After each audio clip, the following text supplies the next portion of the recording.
The International Olympic Committee has provisionally lifted its suspension of the Russian Olympic Committee, marking a significant step towards Russia's reintegration into the Olympic fold ahead of the Los Angeles Games in 2028. Following Russia's invasion of Ukraine in February 2022, the ROC was suspended in October 2023 for recognizing regional Olympic councils in Russian-occupied parts of Ukraine.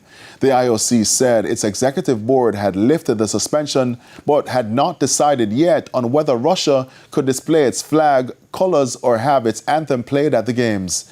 IOC President Kirsty Coventry added that the IOC would continue to closely monitor Russia.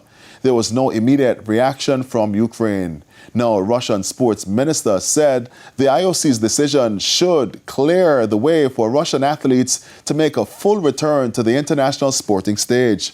Russian athletes competed as neutrals at the 2024 Paris Olympics and at the 2026 Milano Cortina Winter Games. The IOC insisted it would continue supporting Ukraine. Russia was barred from competing under its flag at several subsequent games, with many athletes admitted only as neutrals, and WADA imposed a 4-year ban in 2019 after Moscow was found to have manipulated lab data, a sanction later cut to 2 years by the Court of Arbitration for Sports.